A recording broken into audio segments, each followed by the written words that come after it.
Hello and good day to wherever you are listening to us today. It is Friday, 30 April 2021. My name is Christian Lindmeier and I'm welcoming you to today's global COVID-19 press conference with a special focus on Brazil and the Americas region. Therefore, we have special guests to discuss the impact of COVID-19 in Brazil and the Americas and the actions being taken to respond. We have the Honorable Dr. Marcelo Queiroga, the Minister of Health of Brazil. We have Dr. Ciro Ugarte, Director for the Health Emergencies at the Pan American Health Organization, World Health Organization. And last but not least, Dr. Socorro Gross, the WHO PAHO representative in Brazil. Welcome. Simultaneous interpretation is provided in the 6 official UN languages: Arabic, Chinese, French, English, Spanish, and Russian, and of course today, Portuguese and also Hindi. Let me introduce the participants. Dr. Tedros Adhanom Ghebreyesus, WHO Director General, Dr. Maria van Kerkhove, Technical Lead on COVID-19, and Dr. Maria Angela Simão, Assistant Director General, Access to Medicines and Health Products. Those three are in the room. We have Dr. Mike Ryan, Executive Director, Health Emergencies Program online, and other colleagues as well. We will introduce them as necessary. Let me now hand over to the Director General for the opening remarks. Dr. Tedros, the floor is yours. Thank you, Christian. Good morning, good afternoon, and good evening. In the last couple of weeks, much of the world's attention has focused on India. And although that country remains in the grip of a severe crisis, we're encouraged by the demonstration of international support for India. At the same time, we must remember that many other countries all over the world are still experiencing intense transmission. As you know, Brazil is one of the countries that has been hit hardest by the COVID-19 pandemic. Since the beginning of November, Brazil has experienced an acute crisis with increasing cases, hospitalizations, and deaths, including among younger people. During April, intensive care units have been at almost full capacity across the country. In total, Brazil has reported more than 14 million cases of COVID-19 and more than 400,000 deaths.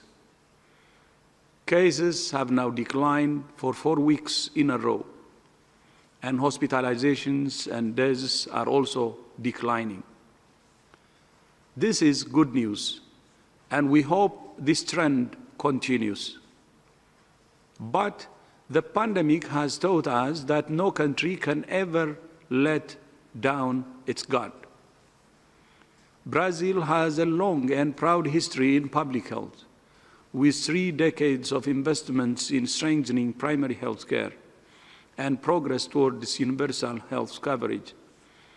But the pandemic has hit Brazil's health system hard and threatens to unravel those gains. PAHO and WHO are working closely with the government of Brazil to respond to urgent needs for medicines and other supplies, such as diagnostics, oxygen, and masks, and we have helped to source tens of millions of dollars worth of medicines, which the government can now procure. Other partners, including Spain, Portugal, and private companies, have also provided donations of critical supplies.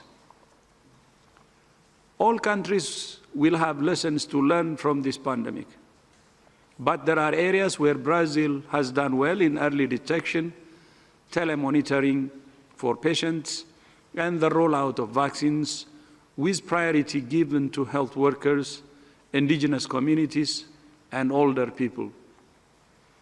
Brazil is scaling up the domestic production of COVID-19 vaccines and has joined the World Trade Organization initiative to increase vaccine production through technology transfer.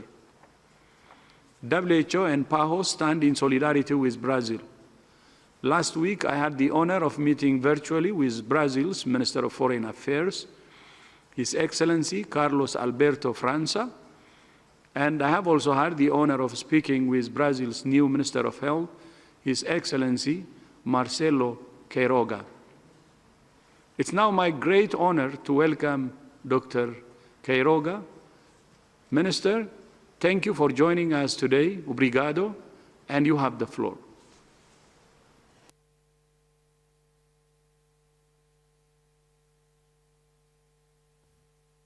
Senhor Diretor-Geral da Director General of the WHO, Dr. Tedros Adhanom, Director of the Pan American Health Organization, Dr. Carissa Etienne, Representative of the Pan American Health Organization in Brazil, Dr.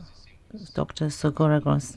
Ladies and gentlemen, I would like to extend my greetings from the President of the Republic, Jair Messias Bolsonaro. This is a privilege for me to speak for the first time to the other member states of the WHO and to the journalists from the international media which are taking part in this press conference.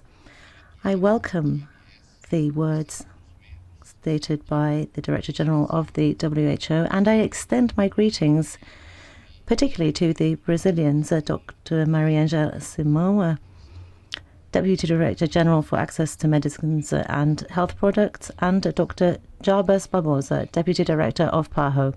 I would like to take this opportunity to present the main results from the first month as leading at the head of the Ministry of Health in Brazil. But before moving on to this part of my presentation, I would also like to express my sincere condolences to all the victims of COVID-19 in Brazil and in the world. And I would also like to express my solidarity to all the family members for their loss. I was called upon by the President of the Republic to prioritize actions to tackle the pandemic in Brazil. In order for us to do this, our administration has been working on two fronts. First, I have committed myself to ensuring there's an acceleration in vaccination across the country. And this is being done by increasing the access to doses of vaccines and ensuring that there is better efficacy in distribution of the vaccines. Second, I have also tried to provide guidance to the Brazilian population, guidance that must be clear and objective on the non-pharmacological measures that need to be followed in the fight against COVID-19, such as using masks, hand hygiene, and respecting social distancing. As such, I have tried to reconcile an adoption of healthcare measures with the need to keep people in work and ensure that they have an income. For all these actions, we have had the fundamental pillar of the national health system, the SUS, which is one of the biggest and most complex healthcare systems in the world. As you know, Brazil is the only country with more than 100 million inhabitants, which guarantees full, universal, and free healthcare. The Brazilian Federal Constitution states that health is the right of everybody, and the state must ensure that this is protected. The management of actions of healthcare services in the country is done in a participatory and tripartite manner. In other words, between the union, states, and municipalities. And for this to work, we have different bodies, such as the National Committee on the Healthcare Secretariats, the CONAS, the National Council for Healthcare Municipalities, and the Intermanagerial Tripartite Commission. And I will be meeting with the CIT later after this meeting. Since the beginning of the pandemic, the federal government has tried to strengthen this very broad healthcare system so that we can rise to the challenges that we have seen because of this international health emergency. the Ministry of Health has ensured that there have been 19,000 ICU beds made available at the cost of more than 2 billion reais. So we have also delivered 340,000 pieces of PPE, and we have also distributed more than 57 million syringes and needles. And this has been done thanks to the President of the Republic, Jair Bolsonaro. I would also like to say that in addition to the measures that have been adopted, the Brazilian government has also promoted different support policies in the economic sectors so that we can ensure that our population still has work and income. And we have also implemented the largest cash transfer program in the context of the pandemic, with an investment of around $50 billion, and which benefited around 67 million people. This had a direct or indirect impact on 124 million Brazilians. Nonetheless, we understand that in order to contain the health crisis and for us to ensure full economic and social recovery, we must ensure that our vaccinational plan against COVID-19 is a success. Therefore, we have a diversified strategy which includes partnerships for technology transfer, bilateral contracts with multilateral pharmaceutical companies, as well as participating in the innovative COVAX facility mechanism, which means that we have more than 500 million doses that have been contracted.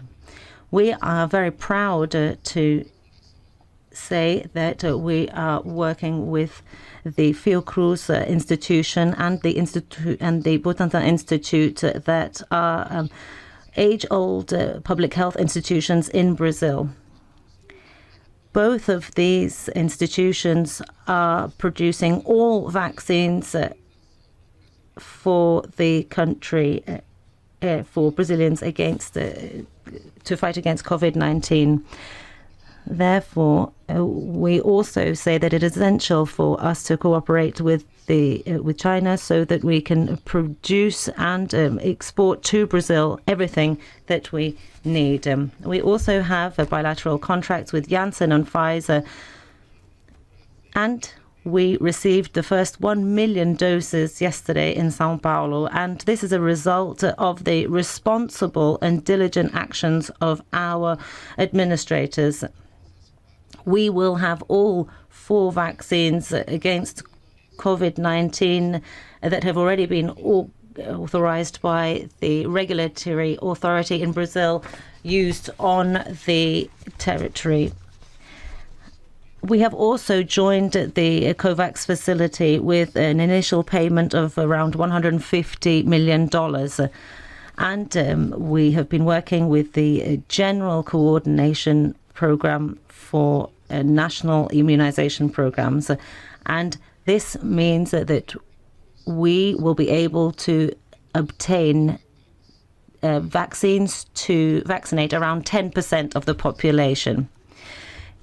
The Ministry of Health has created the national plan to operationalize the fight against COVID-19 and for vaccination. And this has been based on the recommendations of the advisory group of specialists in immunization stage, the strategic advisor group of experts of the World Health Organization. And the Ministry of Health will offer freely vaccinations against COVID-19 to the entire population, and we will give priority to those most vulnerable and to healthcare workers. We have a vast experience because of our national immunization program. This is the largest vaccination program in the world that is a public program. And we have 37,000 centers where we can vaccinate across the country. Currently, we are distributing more than 60 million doses of vaccines, and we have already vaccinated. We have already applied for more than 41 million doses. In April, we managed to apply 1.7 million doses in one day alone, which was a record. Nonetheless, we still have a long way to go because we need to be able to vaccinate 2.4 million people every day. Despite the difficulties that we are seeing regarding the availability of vaccines, the Ministry of Health is following the orders of the President Jair Bolsonaro, and we are working tirelessly with other ministries, particularly with the Ministry of Foreign Affairs, and working with representatives of international organizations, and as well as working with authorities from other countries, so that we can underline the importance of Brazil receiving the doses that it should be receiving through the COVAX facility. In the context of the pandemic, we need to ensure the fair and equitable access to the COVID-19 vaccine. In line with this, we would like to call on those countries that have extra doses of vaccines to share them with Brazil as soon as possible, so that we can also broaden our vaccination campaign, and so that we can contain the pandemic at this critical time and avoid the proliferation of new variants. In addition to the main axes that I have just underlined in terms of pharmacological measures, we are also tirelessly working to provide emergency support to all the Federation, so that we can ensure that there is access to medicinal oxygen and access to necessary medicines to intubation, which includes sedatives, muscle blockers and anesthetics, which are in high demand in the market. In line with this, I would like to thank the PAHO's assistance, particularly thanking Dr. Socorro Gross, representative of the organization in Brazil, who is here with us. I would also like to thank the Brazilian private sector for showing solidarity, as well as thanking the international community and partner countries that have mobilized to facilitate the access that Brazil has to not only oxygen and medication for intubation, but also access to ventilators and PPE. I would also like to say that Brazil can also show cooperation and assist countries in their fight against the pandemic, because we have already done this in the provision of medicines for the fight against HIV/AIDS, as we did in the past. We have a huge challenge before us, and our government is now investing in the economic and industrial healthcare facility, which will be built in Santa Cruz and will cost 3.4 billion reais. We spoke with Dr. Tedros on the 3rd of April, and we are planning to ensure technical cooperation. We would like to not only meet the needs of Brazil, but we would also like to meet regional needs for vaccines and biopharmacological projects. We are looking at the discussions that are currently underway in the WTO on protecting intellectual property. We defend that there should be access to vaccines and that these should be made available immediately, because they should be considered a public good. Brazil understands that the TRIPS agreement does have a number of flexibilities regarding innovation, which are included in the Doha Declaration on TRIPS and public health. And this includes the principle of what is in the public interest to fight health crises. With other countries, we would like to say that manufacturers should ensure that agreements for licensing and technology transfer are facilitated, as well as facilitation of expertise and know-how. We need to identify any commercial barrier to producing and distributing these products, including anything linked to intellectual property. This proposal that we have made in the WHO aims to reach a consensus. And this has always been our attitude, not only in the WHO, but in the multilateral context. So we are working with the Ministry of Foreign Affairs, and we are trying to actively participate in discussions on global health so that we can better contribute to rising to the current challenges. We will continue to be committed to the discussions in this organization so that we can be better prepared to respond to pandemics.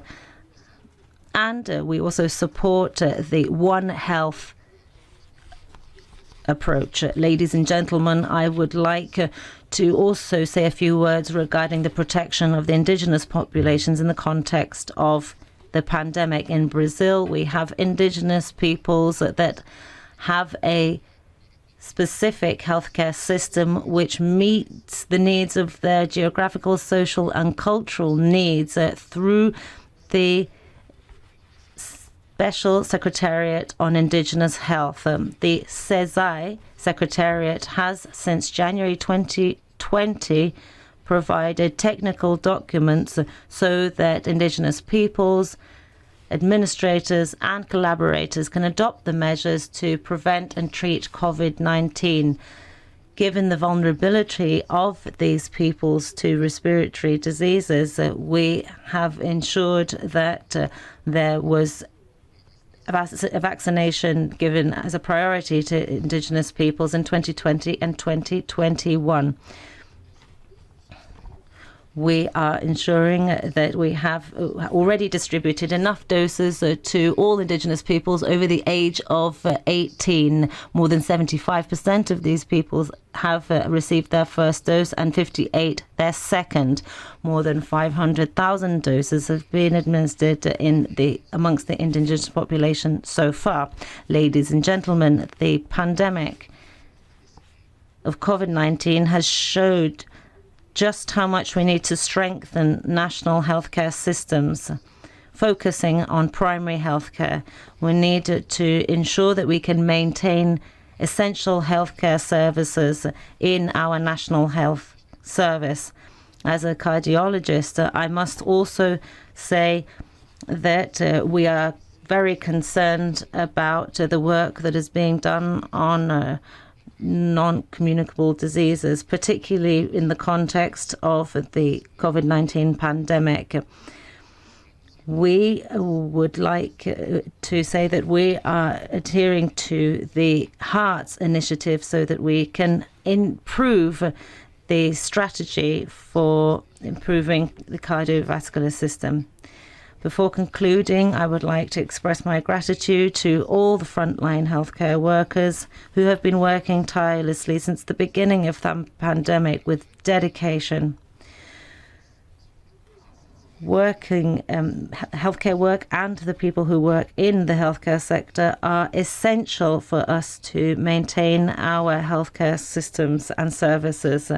I am sure that we need to promote initiatives to give value to, protect and supply a workforce in the healthcare sector so that we can deal with the current healthcare crisis and so that we are better prepared for future challenges. Finally, I would like to thank Dr. Tedros in particular for his cooperation and collaboration with my country in particular. Thank you. Obrigado, Minister, and thank you once again. Although headquarters and our regional office for the Americas play an important supporting role, the on-the-ground work of WHO and PAHO in Brazil is led by an extremely talented and dedicated country office, led by our country representative, Dr. Socorro Gross. Dr. Gross, thank you for everything you and your team have done and continue to do. Welcome, and you have the floor. Thank you very much, Dr. Tedros. I extend my greetings to the Minister of Health, Dr. Marcelo Queiroga, and to our Director, Dr. Carissa Etienne.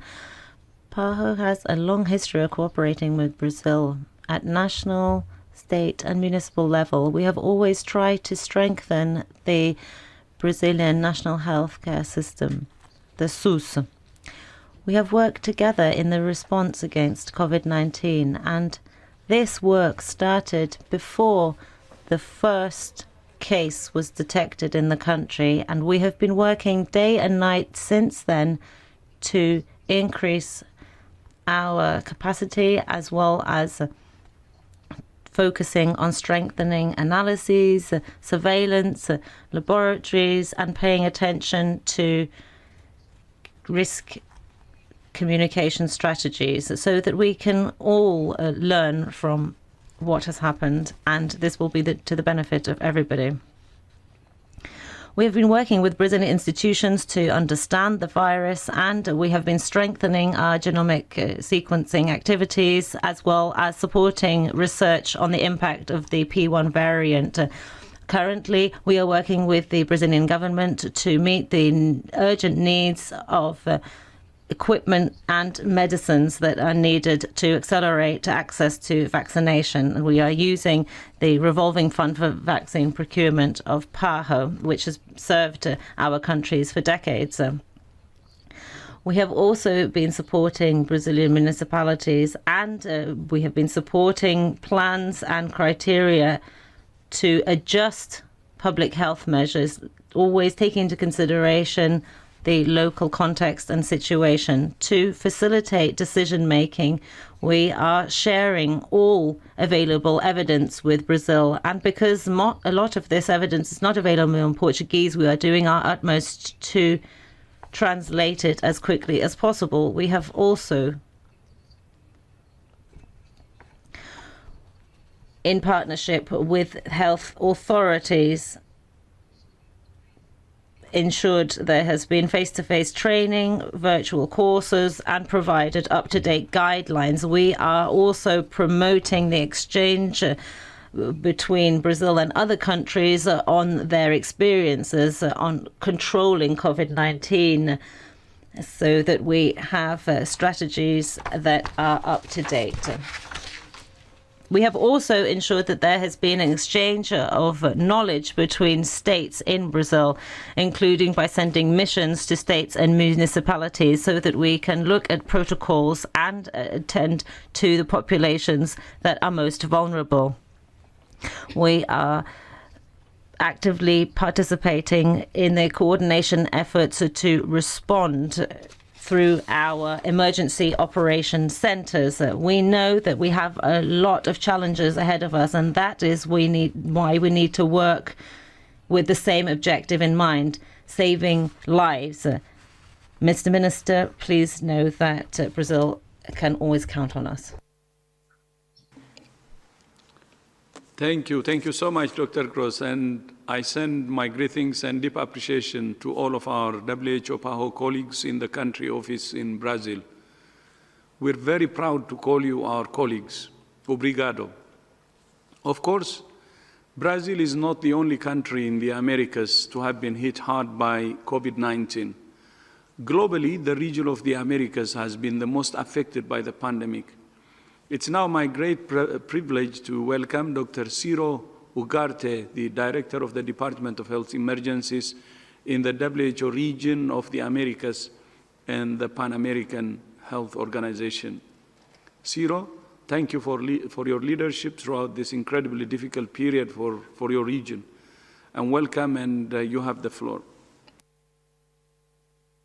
Thank you, Dr. Tedros. Good morning, good afternoon, good evening, Dr. Quiroga, Dr. Gross, colleagues. The COVID-19 pandemic has become more complex, not only in Brazil, but in all South America. Today, Most of the countries in the southern cone and the Andean region are going through new peaks of transmission. Countries like Peru, Ecuador, Bolivia, Argentina, Uruguay, and Guyana are reporting a dramatic rise in infections, and their health services are overwhelmed. Infections in Colombia will soon reach the high levels that they had in January, and intensive care units beds are running out in major metropolitan cities like Bogota and Medellin. Since the beginning of 2021, several countries in our region are reporting increases in COVID-19 cases in their younger populations. These are linked to increased exposure and no vaccination in these groups, as most countries have few vaccines and are applying them to vulnerable older groups and healthcare workers. These surges in cases have also led to an increase in hospitalizations of younger people. PAHO is orienting the countries to plan on coping with sudden increases in the consumption of critical inputs such as oxygen, intubation, drugs, and personal protective equipment. We are also advising on improving protection of the healthcare workers. Latin America and the Caribbean urgently requires access to more vaccines against COVID-19, as the Minister of Health of Brazil already mentioned. These vaccines, we need more rapidly available through existing multilateral mechanisms such as COVAX and through donation mechanisms. COVAX has delivered 7.3 million doses of vaccines in Latin America and the Caribbean so far, but the need for vaccines is much greater. Many countries cannot afford large bilateral deals with producers and are relying on COVAX for vaccines, but the outlook is not optimistic for increased supplies soon. Latin America and the Caribbean also need more funding for strategic goods, including PPEs, medications, for intubation, oxygen, and antigen rapid tests to ensure the health services can respond to the new surge. Last month, the United States government approved $3.5 billion in emergency funding for the Global Fund's effort to fight the COVID-19 pandemic in low and middle income countries. But not enough of these funds have been directed to the Americas. We would like to see our 22 eligible countries submit ambitious fast-track projects to aid in their urgent response to COVID-19. At this stage of the pandemic, the panorama is very concerning for Latin America and the Caribbean. Our countries are engaged in multiple battle fronts. They face challenges in getting enough vaccines to immunize large percentages of the populations, and the countries also are operating in the context of a huge economic crisis that has increased poverty. While their health sector workforce faces huge stress, the countries confront a pressing need to continue the health services response. Thank you, Dr. Tedros. Thank you, Ciro, and my thanks and greetings to all of our colleagues in PAHO for your outstanding leadership and support for Brazil and all member states in the Americas. Although cases and deaths are declining, it's more important than ever that together we support health workers and continue to take a comprehensive and coordinated approach to drive down transmission and prevent a resurgence and further loss of life. That means public health measures, including surveillance, testing, contact tracing, supportive quarantine, and compassionate care. And it means individual measures, including physical distancing, masks, hand hygiene, and ventilation. If everyone does their part, governments at all levels, WHO, PAHO, and our partners, the private sector, faith-based organizations, civil society, communities, and every individual, Brazilian, we will beat the virus. Christian, back to you. Thank you so much, Dr. Tedros. Let me now open the floor to the questions from the media. We'll start the round with Brazil-based journalists, and I'll call upon Maria Eduardo from Correio Brasiliense. Maria, please unmute yourself. Bom dia. Good afternoon. I would like to ask the WHO on the 400,000 deaths in Brazil. We reached that mark.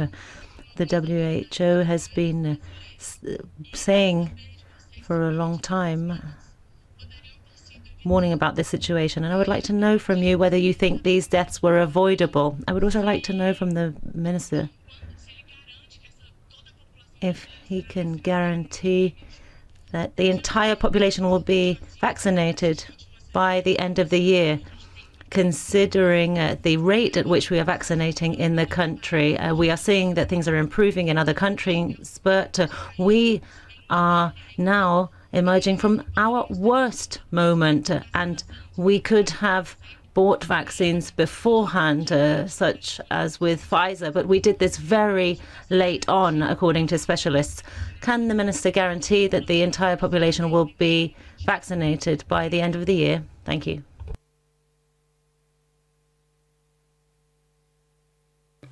Thank you very much for this question.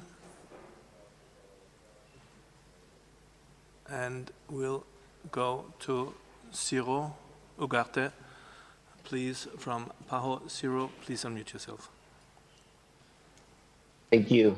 These are very important questions. Regarding some of the epidemiologic information and some other questions, I would rather prefer the Minister of Health of Brazil to respond. But meanwhile, I will ask Dr. Silvan Aldighieri, who is the incident manager at PAHO, to provide some inputs on that regard. Silvan, please. Yes, thank you, Ciro, and good morning, good afternoon to everyone. The regions of the Americas, as reported during the last 15 months, more than 62 million cases and more than 1.5 million deaths. At this moment, most of the countries in South America, Southern Cone, Andes, Guyanese Shield, are reporting increasing trends.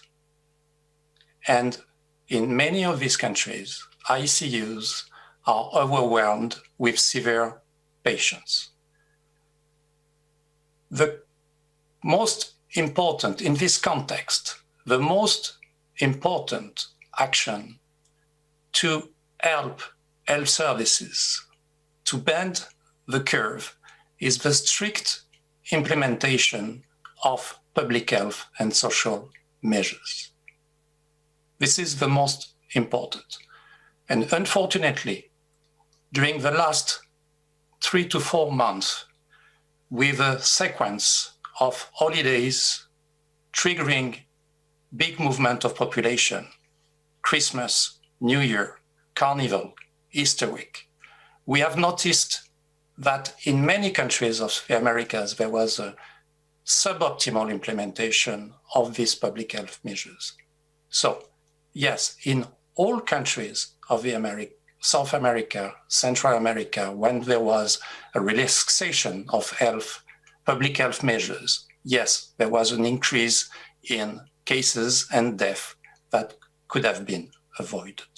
So this is my piece of contribution for the questions, but I assume that there will be other inputs from other colleagues connected today. Thank you.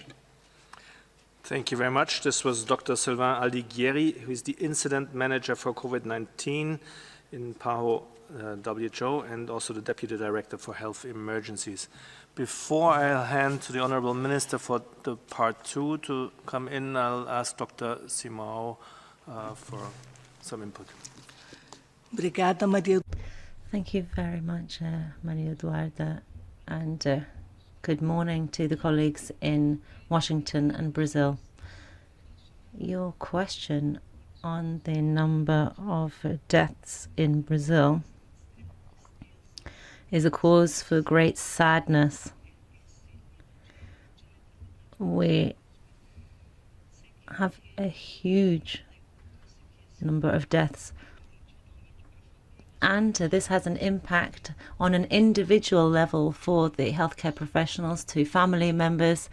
But in addition to that, this is something that we are seeing in lots of countries in the world, including in developed countries which have very good healthcare systems which were under enormous pressure, remembering that the United Kingdom was in a lockdown until very recently. So there were also a large number of deaths because of the disease, the virus. I think now people are understanding better how to deal in clinical terms with COVID-19 cases, for example, using oxygen. And we know that there have been difficulties in oxygen supply. Yes, we could have avoided people dying if we had enough oxygen. We also know that the use of corticoids and dexamethasone have helped reduce fatalities because of the virus.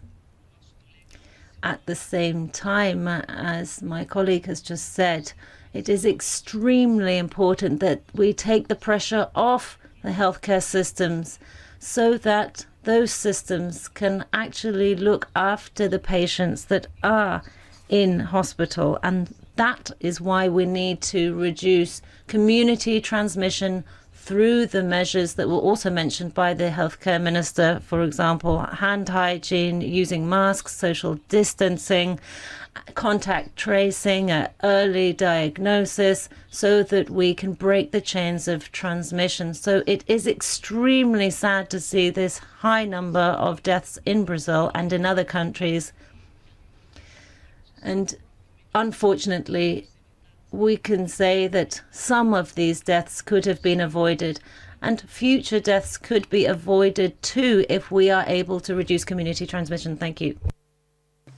Thank you very much, Dr. Simão. Let me now turn to the Honorable Dr. Quiroga, Minister of Health. Your Excellency.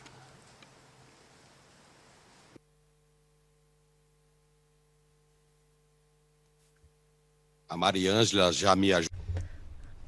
Dr. Mariangela has already helped me with her answer. I think it is important that not only the different institutions be involved and committed, but the population as well. And this is not something that we can do through legislation. We need to raise awareness amongst the population so that we can reduce the circulation of the virus and so that we are better able to fight the pandemic.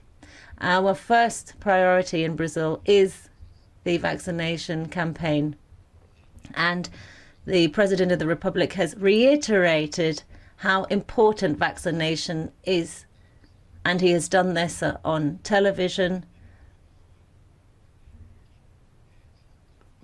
For this, he has also allocated more than 3 billion reais so that we can buy doses. We were also taking a part in research last year with Oxford University for technology transfer so that vaccines could be produced in the Fiocruz Institute. And we have also invested to modernize the facilities of the Butantan institution as well, so that we can increase the number of doses that are administered in the country. Therefore, we are working also in research. We had more than 2,900 researchers working on the Pfizer vaccine, as well as researchers from Brazil working on the other vaccines as well. As soon as we had approved the first vaccine, we administered them as from January 2021. Brazil has some of the most advanced healthcare legislation, and the Health Ministry does not have the power to intervene in this legislation. So it is up to the president to say that vaccinations can only be administered once they have been approved by our regulatory authority, Anvisa. So when we are talking about delays, that is not fair to say, because we started as soon as the law allowed us to do so. By Monday, we will have administered more than 16 million doses of vaccinations against COVID-19. That is more than countries such as Portugal, Greece, and Israel have administered. And this is done through the different states and municipalities so that they can get to our population. We are working in strong partnership with PAHO so that we can have access to the COVAX facility doses as soon and as quickly as possible. And we are also going to acquire more vaccine doses through bilateral agreements, such as through a new agreement that will be signed with Pfizer for 100 million doses. Therefore, when we speak about vaccination, we are talking about hope. We do have enough vaccines on the horizon, and we hope that by the end of this year we will have vaccinated the entire population. However, we need to be aware of the fact that there are variants circulating. The Osvaldo Cruz Foundation, in partnership with the Ministry of Health, that has been working efficiently to detect these variants. We also have undertaken research to see whether these variants are sensitive to the new variants, to the vaccines. We are also supporting research and technology transfer. We are going to be working in partnership with Oxford University and the FUNESP University and Fiocruz, the Fiocruz Institution, so that we can check the effectiveness of the AstraZeneca vaccine. It is important that health authorities transmit the right kind of message to the population. For example, there is the AstraZeneca vaccine that exists. Nonetheless, there is a lot of misinformation, and that means that a lot of people do not want to receive the AstraZeneca vaccine. But we know that it is a good vaccine and it has a high rate of efficacy.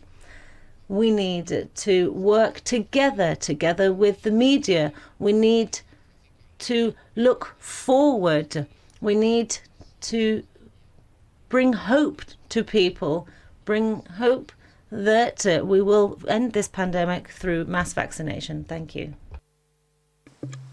Obrigado, Honorable Minister.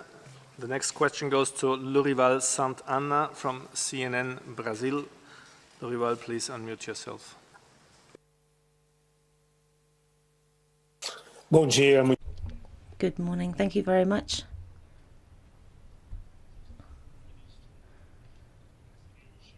The minister has already underlined the independence of the regulatory authority in Brazil, and they did not approve the Sputnik vaccination. But it is under pressure to reverse this decision, pressure from different parts of Brazil, as well as from the private sector. And even the federal government stated that it would be in favor of it. So I would like to know from the Brazilian minister, what is the situation with this dispute?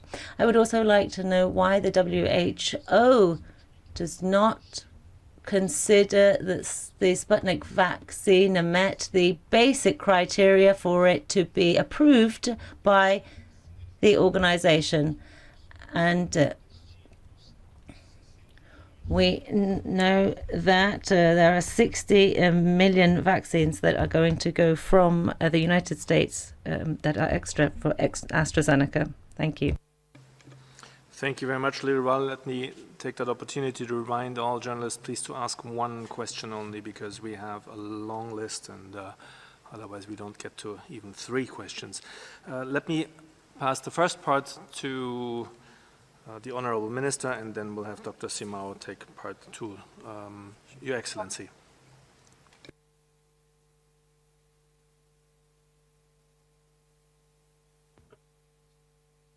Ótima pergunta. Como eu já me... That was a very good question. As I said before, we have a state authority. In other words, the regulatory authority, Anvisa, is made up of technical experts, and it can resist these external pressures and internal pressures which are normal in a democratic state, particularly when we are facing a pandemic such as this one. The government of Brazil, led by Mr. Jair Bolsonaro, spoke to Mr. Vladimir Putin, and with China, they are nations that we are friendly with. And as soon as they are approved, we can include them in our immunization program. Bear in mind that the Anvisa Regulatory Authority is much appreciated across the world, so we need to wait to hear from Anvisa before the Ministry of Health can take decisions. We are a democratic country. We also need to hear from Minister Lewandowski on this matter. Thank you very much, Your Excellency. Dr. Simao, please. Thank you very much, Lorival, for the questions. I will try and answer both questions. Now, as regards Anvisa, I would like to stress what was said by the minister. This is an authority, a regulatory authority that is recognized across the world because of its work, and we have different technical experts that are working in partnership with the WHO. Regarding the Sputnik 5 vaccine produced by the Gamaleya Institute, this is still being discussed and studied by the WHO for approval for emergency use as from the 9th of February. But all vaccine candidates that are going to be authorized need to be included in the work done by the WHO. There are a couple of points that need to be clarified. The Gamaleya Institute is still providing data to the WHO, but the WHO has already, together with the EMA, carried out inspections in April to ensure that there are good clinical practices, and as from the 10th of May for 3 weeks there will be inspections being carried out in 4 areas where the Sputnik 5 vaccine will be produced, and this will be done in a global partnership. And as I said, this is being done together with the European Medicines Agency. And therefore, as soon as all of this work has been concluded, we hope that we can then move on to looking at the whole process in July. So this is what we are going to be doing in the WHO. Now, regarding the 60 million doses for AstraZeneca that the US government will be donating, We are quite ahead in our conversations amongst Gavi, CEPI, the WHO and UNICEF and the US government. We are currently negotiating so that these doses can be donated through the COVAX facility so that they can be sent to those countries most in need. Thank you. Obrigado. Next question goes to Jamil Shad from UEL, Brazil. Jamil, please unmute yourself. Yes, can you hear me, Christian? Yes. Yes. Thank you for taking my question. Dr. Tedros, especially last year, you were very open when countries came with a lot of pressure on you, asking for an inquiry, for a re-examination on how WHO responded to the pandemic, especially in those first months. My question to you, do you think the Brazilian government should also be open to an examination on its role on the pandemic? E para o ministro Quiroga, uma And a question to the Minister on COVAX. Do you think that it was a mistake to only ask to cover 10% of the population through COVAX? Thank you very much, Jamil, and I'll hand to Dr. Tedros. Yeah, thank you very much. I think for institutions, any government doing assessments is a routine thing, the basics. So it helps us to learn from what happened, to understand the success areas and to understand the challenging areas, and then to improve in the future. So this is the basics, but it's up to the country also to use its own regulations or laws to do assessments. Thank you. Thank you very much, and I'll ask the Honourable Minister, and I understand the Honourable Minister will have possibly to leave right after this answer, and will stay possibly for 1-2 more questions to cover more global questions afterwards. Your Excellency, please.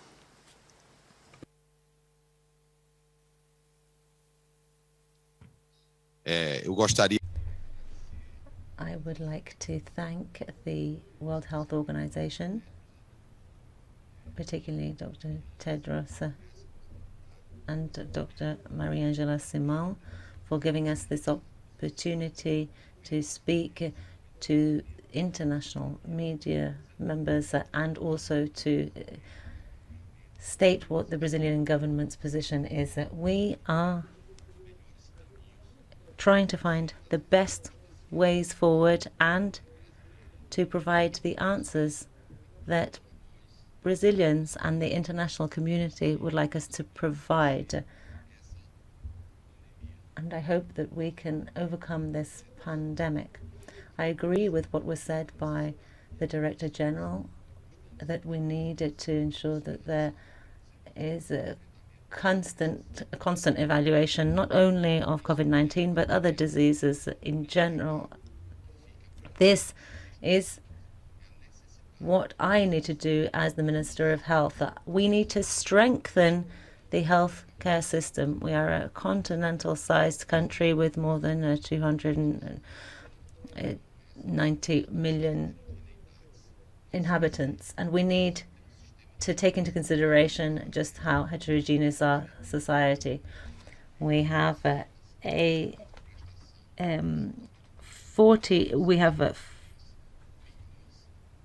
we have 246 billion reais, which are being put to providing healthcare services for Brazilians. We need to ensure that all of this analysis is being done on a global scale, not only for public healthcare systems, but also for other areas in public health, so that we can improve our healthcare systems. I would like to say just how pleased I am to take part in this event. Thank you very much. Thank you very much, Honourable Minister, and thank you for staying with us and being available for further questions. Now, the next question goes to Antonio Brotto from FA News Agency. Antonio, please unmute yourself. Thank you, Christian. So my question, as we are talking about Latin America this afternoon, I would like to have some comments on the evolution of vaccination campaigns in that region. Which countries of the region do you think are in more need of receiving additional doses by donation, for example, by COVAX? And also, do you think that in some countries in Latin America, like Chile, for example, the vaccines have created a false sense of security? Thank you. Thank you very much, Antonio. This is a two-question day, apparently, today. I'll ask our colleague, Dr. Ciro Ugarte in PAHO, please, for that one. Thank you. Thank you so much for that question. As has been mentioned previously, several of the countries of the Americas have been heavily affected by COVID-19 pandemic for more than a year already. And in that regards, the countries that are experiencing a huge increase in the number of cases and deaths are the ones who should be prioritized. As the Minister of Health of Brazil already mentioned, one of the criteria to save lives is to provide all the services, but also the availability of vaccines. In that regards, there are countries in Central America and Southern Cone, and mentioning specific countries would be at this moment a situation that would lead us to identify one country and reduce the presence of other countries. But in general, the situation is that when we see a sharp increase of cases, and this increase of cases is showing in the trend that will increase the number of deaths, those are the type of measures that must be taken into consideration when the allocation of vaccines is being provided. Several of those countries desperately are looking for other mechanisms to get those vaccines. But of course, the availability of vaccines in the world context, particularly the huge increase of number of cases, for example, in India, is affecting the availability of vaccines worldwide. Still, some of the countries are showing their solidarity already, and they are willing to provide as a donation. And these mechanisms, regional mechanisms, should be the channel to prioritize those countries that will need more vaccines rather than the others. Thank you. Thank you very much, Dr. Ugarte. And just to name again, this is Dr. Ciro Ugarte. He's Director of Health Emergencies at PAHO, the World Health Organization in Washington. Next question goes to Smriti Malapati from Nature. Smriti, please unmute yourself. Apologies. Hello, thank you. Can you hear me? Yes, please go ahead. Okay, thanks. Thank you. Could the WHO please provide an update on whether the Sinopharm vaccine will be approved for emergency use today? And how important would emergency use listing of the Chinese vaccines that are currently under review be for the Americas should that happen? Thank you. Thank you very much. I'll turn to Dr. Mariangela Simao, please. Thank you, Pirti. The assessment for the emergency use listing is made by an external advisory group, expert group from WHO. They are still meeting as we speak. Right? This week they met to assess Sinopharm, to assess Moderna, which was also today, and next week it meets to assess Sinovac. Okay, so it's very important that we get vaccines that are proven safe and effective into the global market right now, as we are seeing that we have a lot of instability in the supply. We have issues with the supply from India. We have issues with different vaccine manufacturers with a lack of the drug substance. So we do need more vaccines to come into the market, and these vaccines need to be emergency use by WHO in order for them to be used for international procurement. So by the beginning of next week or end of next week, we will have the final assessment of these 3 vaccines out. And there are other vaccines that are under assessment as well. Thank you. Thank you so much. And for a final question, we'll swap continents again. And we'll go to Latika Book from Sydney Morning Herald. Latika, please unmute yourself. Thank you, Christian. My one question to the panel is Australia is going to make it illegal for citizens of Australia who are currently stuck in India to fly home, and this would be fines of $66,000 and 5-year jail terms. Is that an acceptable measure, in the WHO's opinion, to stop the spread of coronavirus? Or is citizenship something that the WHO says should be allowed regardless of the health implications there? Thank you very much, Latika. I don't think we can comment on individual measures by member states, and we'll leave it at that. So I'll take another last question then. We'll go to Laurent Sierro from Swiss News. Laurent, please unmute yourself.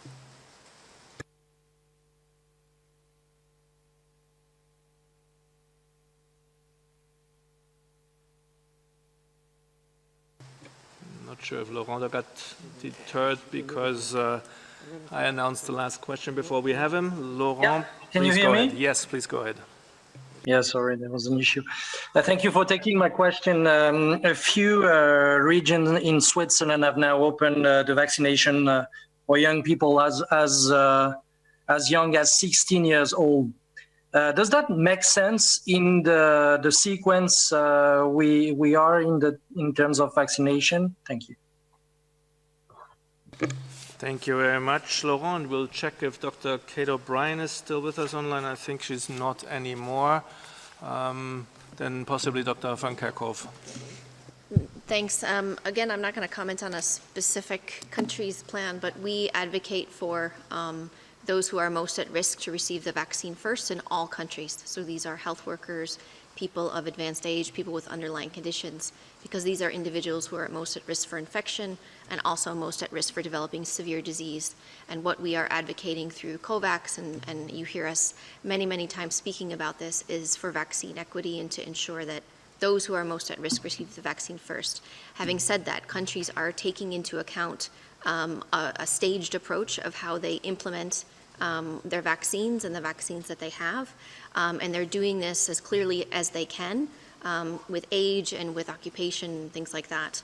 And so what we do hope is that individuals, when you are able to receive a vaccine, that you do get vaccinated, because we do need more and more people to be vaccinated.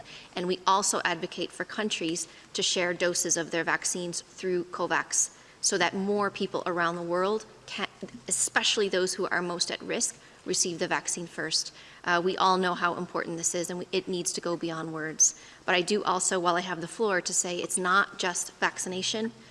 We do have to continue to adhere to all of the measures that keep us safe. You've heard us say many times, it's not vaccines only, it's vaccines and the global situation right now is quite fragile.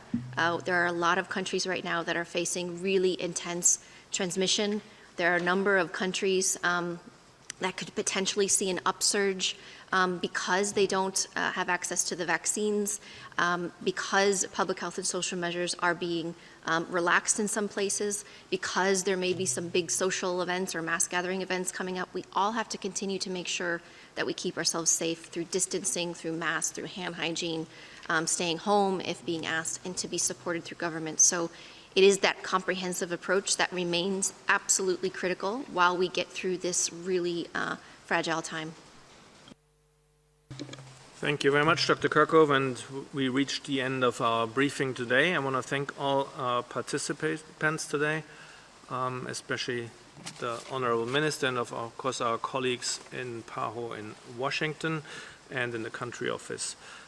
We will be sending the audio file and Dr. Tedros' remarks right after the press conference. The full transcript will again be posted tomorrow on the WHO website. Any other follow-up questions, please send email to mediainquiries@who.int. And now let me hand to Dr. Tedros for the final remarks. Yeah, thank you, Christian.